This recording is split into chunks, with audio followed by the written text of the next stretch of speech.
Princess Salith of the Aurelian Concord moved quietly through the wide corridors of the human diplomatic vessel. She had visited many planets and spaceships in her short life, always careful to maintain her poise and follow the rules of her people. The Aurelian way prized order above all else, and she had been trained to be perfect in every step, word, and gesture. Yet today, something felt different. She could not name it, but there was a faint tension in the air, as if the universe itself had whispered that something unusual awaited her. Her escorts, 2 senior aides and a protocol officer, guided her down the polished steel hallways. Human ships fascinated the Aurelian elite because they were unpredictable in design. Unlike her people's ships, which were structured around efficiency and harmony, human vessels had little patterns. Rooms were oddly shaped, hallways branched in unexpected ways, and doors opened where she did not expect them. It was this unpredictability that both irritated and intrigued her. Salith had been told to inspect the diplomatic areas, meeting rooms, communal spaces, and the ship's command center. She had followed the instructions carefully, her every move measured and precise. Yet when she reached a long, narrow corridor, her foot caught on a slightly raised panel, and a door she had not noticed before creaked open under her touch. Her training told her to step back immediately, but curiosity, a feeling her people discouraged in certain ways, pushed her forward. The door led to a small room, one that seemed entirely out of place on the disciplined human vessel. It was messy. Papers were stacked unevenly on a desk, half-finished projects littered the shelves, and strange devices she could not identify were scattered around the floor.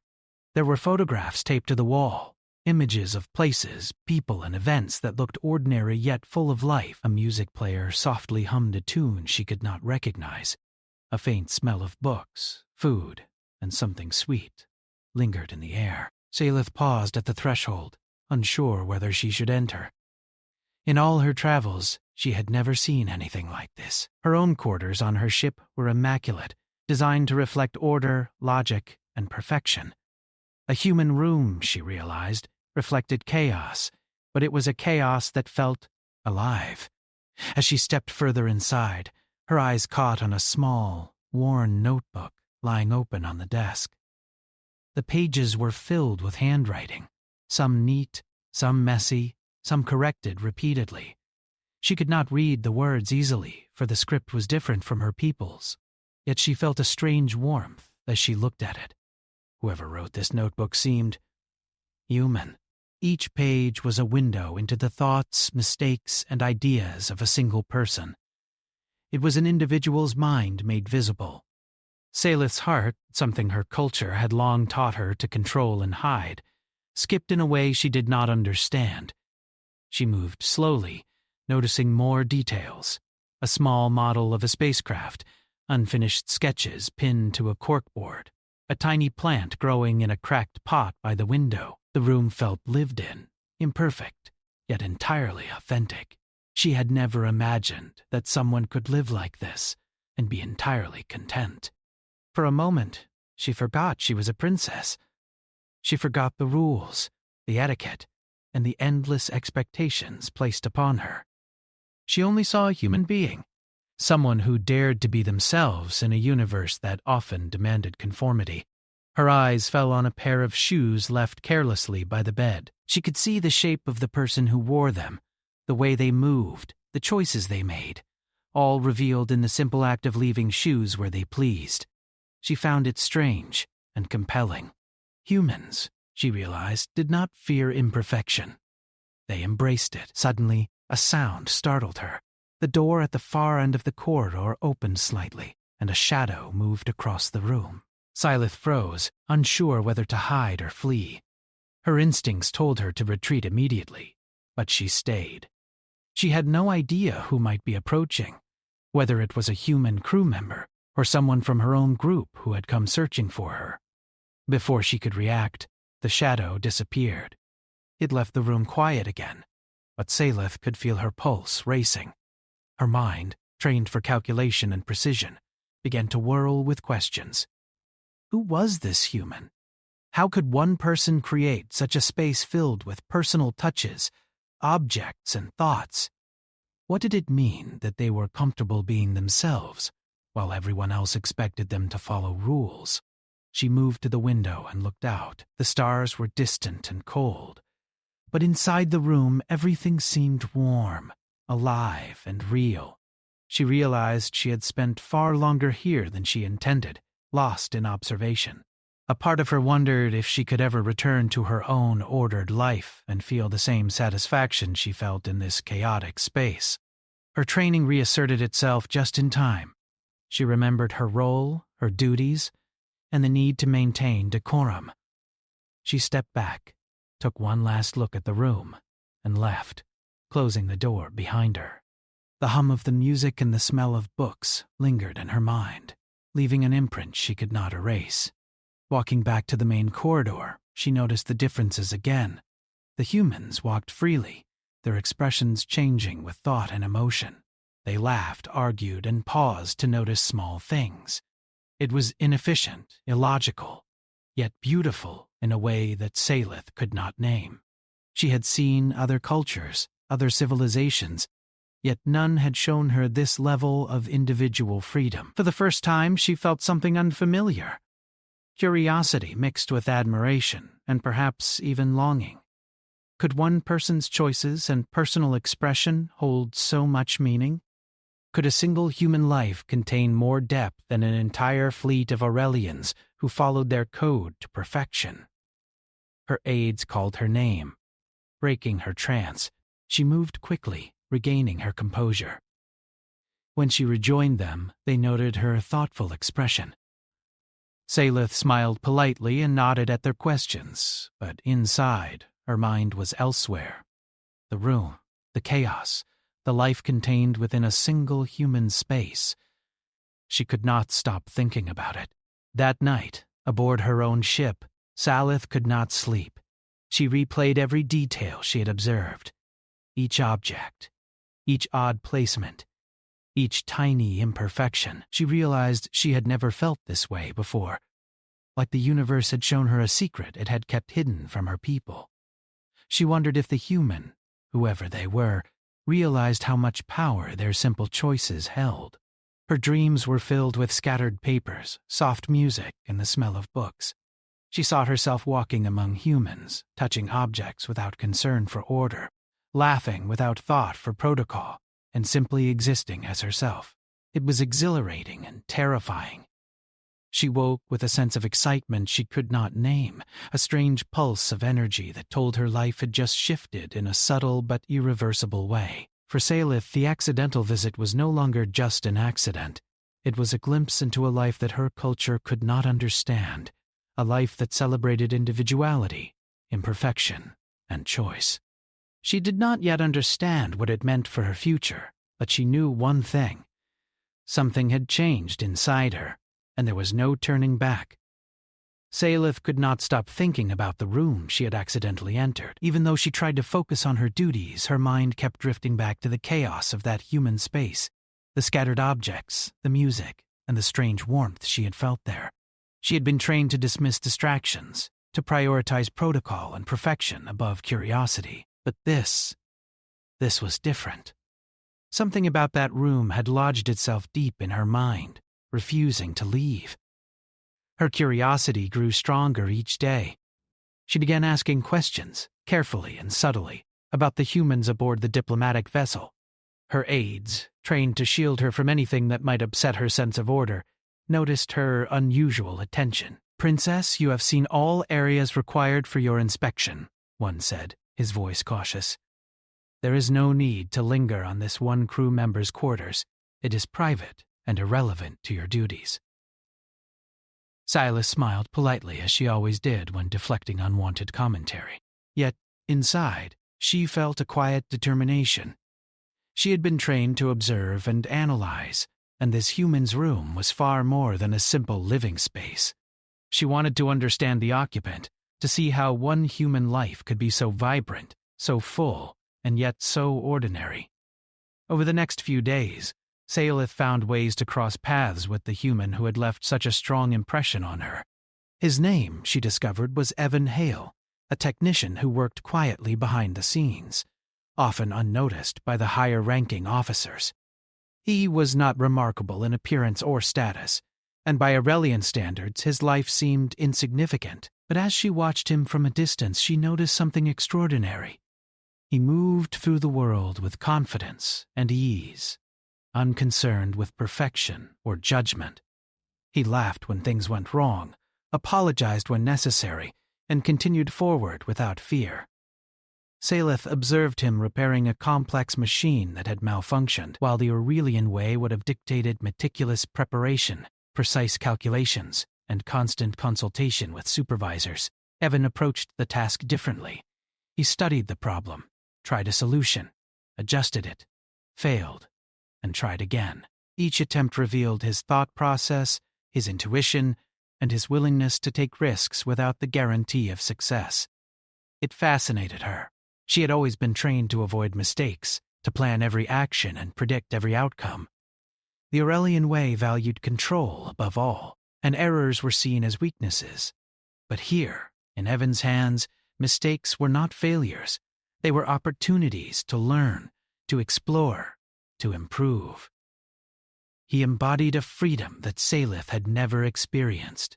One day, she found herself in the same corridor where she had first seen his room. The door stood slightly ajar, and she paused, torn between the desire to enter and the knowledge that she should not. She reminded herself that she had no authority to enter a private space. Yet the pull was irresistible. Slowly, carefully, she stepped inside, trying to make as little noise as possible. The room was alive with small details she had not noticed before. A half-finished model of a spacecraft rested on the desk, next to a small pile of mechanical parts. A sketchbook lay open, filled with detailed drawings of stars, planets, and strange machines she could not fully identify. A music player softly hummed in the background, playing a tune that seemed to float through the room like a gentle current. Salith moved quietly, examining the objects with fascination. She picked up a small notebook, tracing the pages with her fingers. The handwriting was uneven, sometimes neat, sometimes messy, but each word carried intention. She realized that every object in this room reflected choices made freely, without fear or expectation. It was a stark contrast to her own life, where every action was measured, every movement scrutinized. Suddenly, a shadow fell across the floor, and Salith froze. She turned to see Evan standing in the doorway, holding a small tool in his hand. His expression was calm, not startled, as if he had expected her presence. "You shouldn't be here," he said quietly, but there was no anger in his voice, only curiosity. Salith's heart raced, but she maintained her composure. I was curious," she admitted. "I wanted to understand how you live, how you think, how one human life can contain so much energy." Evan smiled, a small, amused smile that seemed to light up the room. "Energy?" he said. "I'm just living my life. I don't think about energy or importance. I fix things, I learn, I try to enjoy what I can." Salith felt a strange warmth at his words. It was unlike anything she had ever experienced among her own people, who spoke constantly of duty, perfection, and control. Here was someone who valued the simple act of existing, of making choices and accepting their consequences without fear. Over the next several days, Salith found more opportunities to interact with Evan. She asked questions, carefully and indirectly, about his work, his interests, and his life. He answered honestly, without pretension, without fear of judgment. He laughed at his mistakes, celebrated small victories, and treated her not as a princess, but as a person. She found herself drawn to his perspective. Where her people saw inefficiency, she began to see creativity. Where they saw chaos, she began to see freedom. And where they saw weakness in individuality, she began to see strength. One afternoon, Evan invited her to see a small project he had been working on in secret. It was a simple mechanical device, nothing impressive by technological standards, but the ingenuity behind it was remarkable. Salith watched as he explained his process, his reasoning, and his thought experiments. He did not follow strict protocols or formulas. He relied on intuition, observation, and trial and error. And it worked. Salith realized that this human, in all his simplicity, had accomplished something her culture would have considered impossible without rigid structure and oversight. And yet he had done it effortlessly, with joy, and with the courage to fail along the way. Her admiration for him grew, but so did her uncertainty. She had been trained to lead, to command, and to maintain order. Yet here was a person whose life had no formal hierarchy, no constant supervision, and no fear of being wrong. And he thrived. She began to question everything she had learned about leadership, success, and the meaning of life. As the days passed, Salith and Evan spent more time together, always carefully, always discreetly. She observed his routines, his habits, and his interactions with others. She noticed how he treated his fellow crew members with respect, how he valued collaboration, and how he maintained his individuality even in the presence of authority. One evening, as they worked side by side on a technical problem, Salith asked him a question that had been on her mind since the first day. "Why do you do all this?" she asked. "Why do you spend so much time creating, fixing, and learning when no one will ever notice or care?" Evan looked at her thoughtfully. "I do it because it matters to me," he said simply. "Not because anyone else will notice, not because it will change the galaxy, but because it makes my life meaningful. That's all that matters." Salith was silent for a long moment. She realized that his words carried a depth she had never encountered. Her people sought meaning through perfection, achievement, and recognition, but Evan had found meaning simply by existing, by choosing, and by embracing the imperfection of life. That night, Salith lay in her cabin, thinking about the human she had come to know. She realized that she was changing. Her thoughts, her priorities, and even her emotions were shifting in ways she could not control. She felt excitement, curiosity, and even a sense of wonder that her people would have considered dangerous or destabilizing. She understood in that moment that humans possessed a strength her people lacked. It was not physical strength, or technological superiority, or political power. It was the strength of individuality, choice, and freedom, and it was contagious. For the first time, she wondered if she could ever return to her own culture unchanged. She realized that meeting Evan, seeing his room and observing his life had opened a door inside her, a door that could never be closed. And as she drifted into a restless sleep, she felt a quiet determination forming within her. She did not yet know how this change would affect her future, or what risks it might bring. But she knew one thing with certainty: the human way of life, the freedom to be oneself, had captured her heart and mind in a way that nothing else ever had. Salith's accidental visit to a simple human room had become the first step in a journey that would challenge everything she had been taught, everything she had believed, and everything she had ever known about the universe, and about herself. The day began like any other aboard the human diplomatic vessel, but Salith sensed something was different. There was an unusual tension in the air, subtle, but undeniable. She had been observing humans closely for weeks now, and she could read changes in their behavior as easily as reading the blinking lights on a machine. Today the crew moved with urgency, whispers passing between them, hands gesturing toward consoles and screens. Something had gone wrong. Salith's curiosity, now stronger than ever, pushed her forward. She followed the corridors, careful not to draw attention, until she reached a group of human officers gathered around a display. She could see their expressions: worry, concentration, and determination, mixed with a calm that seemed almost unnatural to her. Unlike the Aurelians, who would have panicked at the first sign of crisis, these humans were taking action, improvising, analyzing, and communicating. "What is happening?" she asked softly, stepping closer. Her aides looked alarmed. "Princess, you should not—" "I want to see," she interrupted gently, refusing to turn away.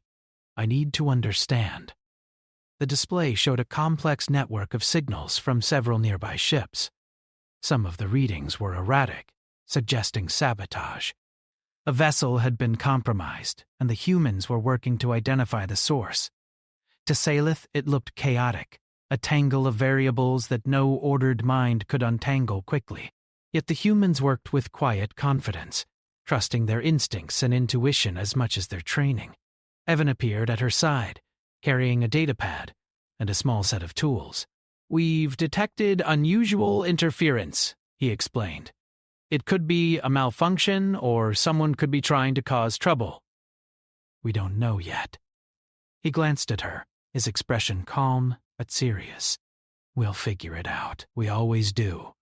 Salith watched him as he moved from station to station, checking readings, adjusting settings, and coordinating with the crew. Every action was deliberate, yet not rigid. He made mistakes, small ones, but corrected them immediately, learning in real time. The Aurelian way would have considered such behavior reckless, but here, it worked. She followed him to the ship's main engineering bay, where a group of humans were gathered around a console displaying a three-dimensional map of the affected areas. "We need to isolate the interference," Evan said. "It's spreading, and if we don't act fast, it could disable multiple systems." Salith watched as the humans debated solutions. They did not follow a single plan or chain of command. Instead, they proposed ideas, tested them, and adjusted based on results. There was no fear of failure, no worry about hierarchy. Each person contributed what they could, and mistakes were corrected openly and immediately. It was a method she had never seen before, a method that seemed messy and illogical, and yet effective. Evan noticed her observation. "It looks chaotic, doesn't it?" he said quietly. But chaos isn't the same as failure. It's about trying, learning, and moving forward. Salith nodded, realizing that what she had dismissed as disorder was actually a form of strength. The humans were flexible, adaptive, and fearless in ways her people could not comprehend. Where the Aurelians relied on predictability, the humans relied on ingenuity. The situation escalated quickly. A secondary alert sounded, indicating a sudden drop in the energy levels of a nearby auxiliary ship. The crew worked frantically, rerouting power and stabilizing the vessel.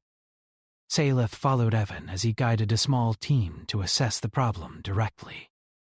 As they entered the auxiliary ship, she saw evidence of sabotage. A minor device had been tampered with, designed to disrupt the ship's systems. It was subtle, almost invisible, yet deadly if left unchecked. Evan studied the device carefully, his hands steady despite the urgency. Within minutes, he identified the issue and began improvising a solution. Salith watched, astonished. He was using materials that were not intended for this purpose, combining tools in ways that should not have worked. Yet each step brought him closer to stabilization. It was creativity in motion, guided by experience, intuition, and courage. "Princess, help me pass these components," he said.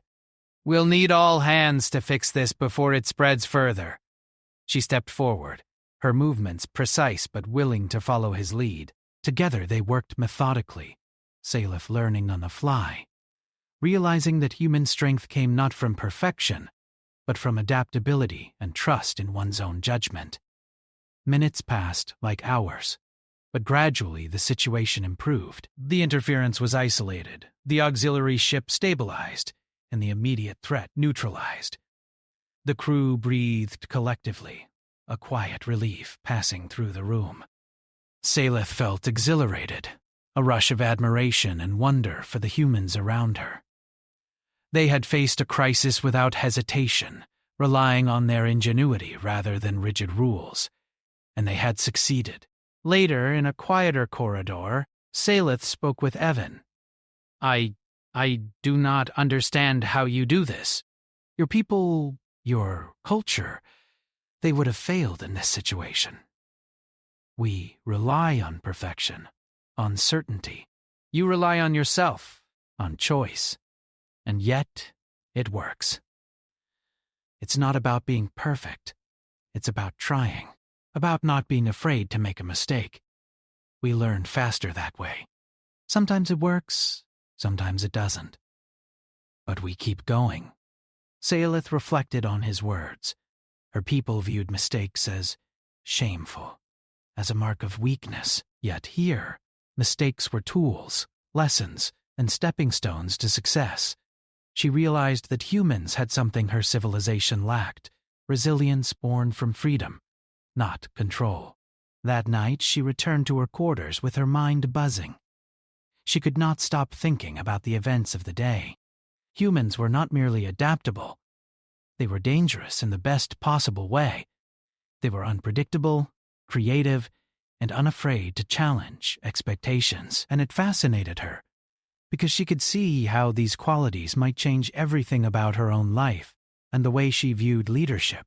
In her dreams, she imagined herself in the midst of human crews, making decisions based on intuition, learning from mistakes, and improvising solutions to impossible problems. She saw herself laughing when things went wrong, celebrating when they succeeded, and feeling a sense of freedom she had never known. Her people would have considered such behavior reckless, perhaps even heretical. Yet, it felt right, exhilarating, and full of life.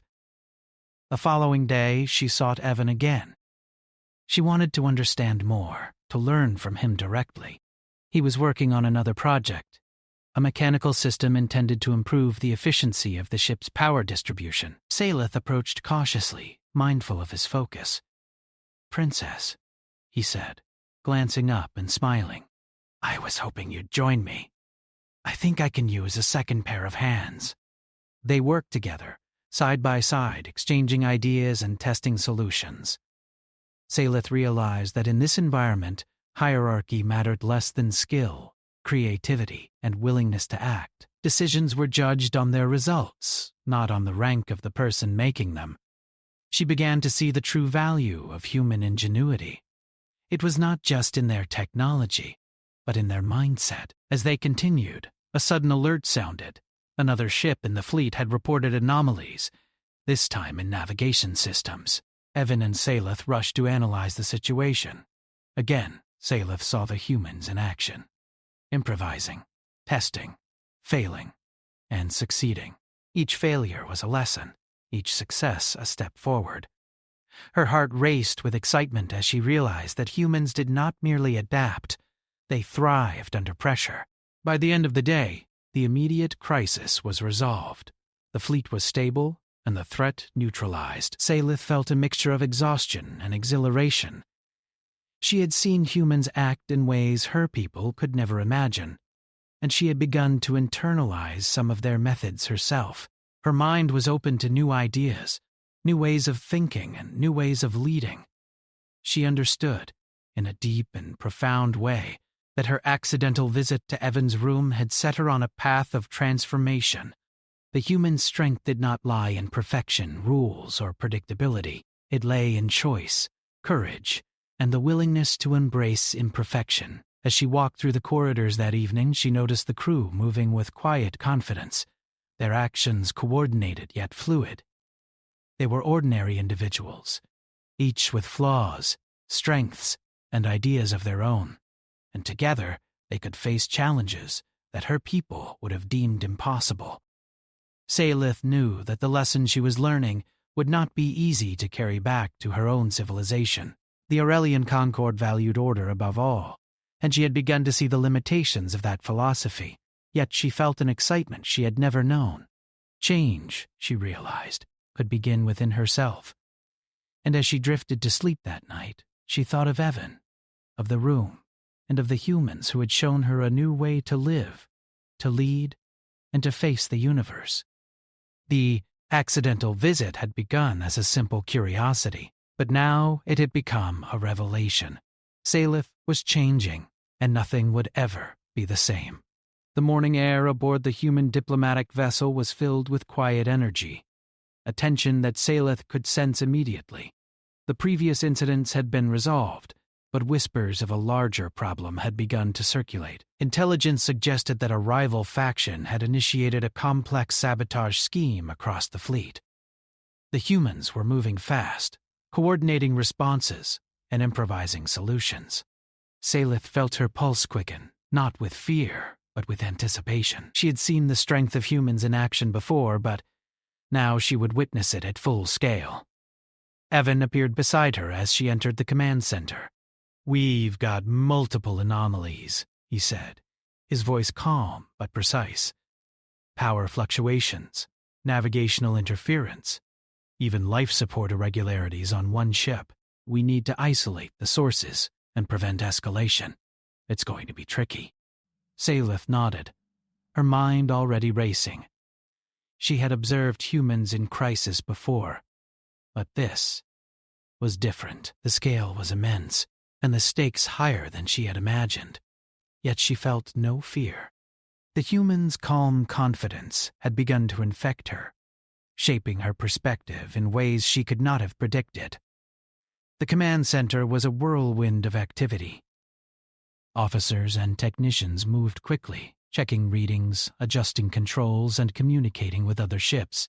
Salith watched closely, noticing how each individual contributed in their own way. They were not uniform in appearance, thought, or action, yet together they formed an efficient, adaptive system.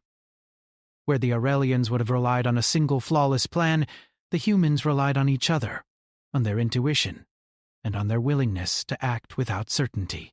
Evan led a small team, including Salith, toward the first affected ship.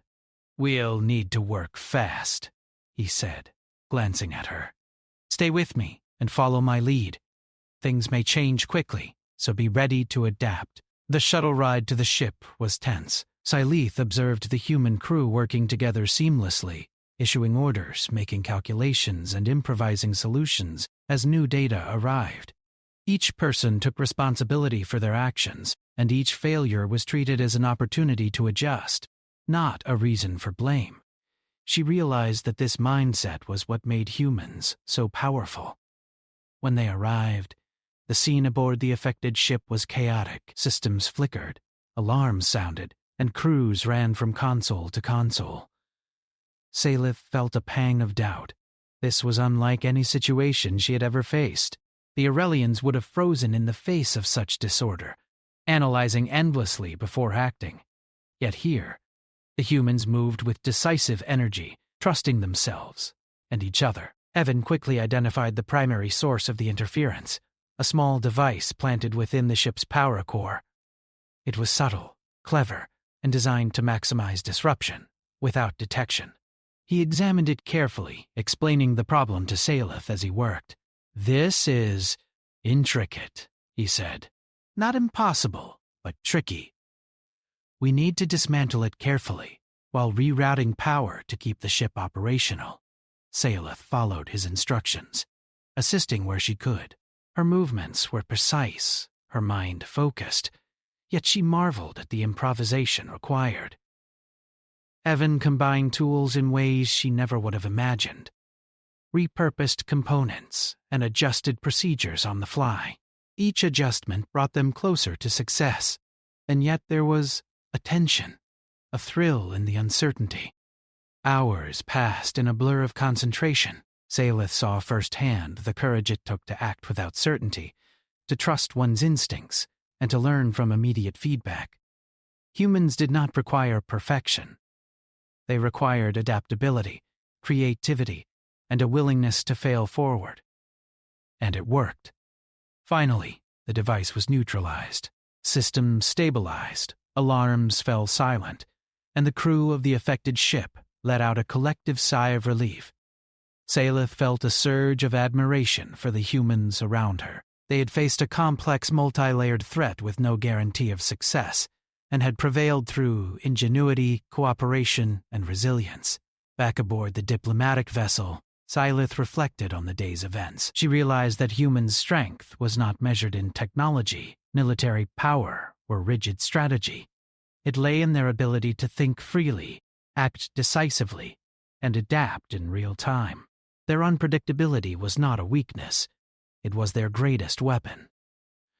"You've been watching closely," he said with a small smile. "What do you think?" Salith considered her answer carefully. "I think your people have something my civilization lacks," she said finally. You embrace imperfection, and it makes you strong. You act without fear of failure, and it allows you to succeed where others would hesitate. I have never seen anything like it. Evan shrugged modestly. We're just doing what we can. Every person contributes, and every choice matters. That's all there is to it. But Sylith knew it was more than that. She saw how humans' individuality, creativity, and courage could challenge even the most structured civilizations. She felt a spark within herself, a desire to incorporate these lessons, to change, to grow beyond the constraints of her culture. Over the following days, she worked alongside Evan and other human crew members. She assisted with repairs, suggested improvements, and learned the principles behind their methods. Each success reinforced her belief that freedom, choice, and creativity were not merely abstract concepts. They were tools, capable of reshaping lives and societies. One evening, as she watched the stars through the vessel's observation deck, she realized the depth of her transformation. The accidental visit to Evan's room, the countless hours observing him and his people, and the intense crisis they had faced together had altered her perspective irreversibly. She no longer saw her role as merely a princess, bound by tradition.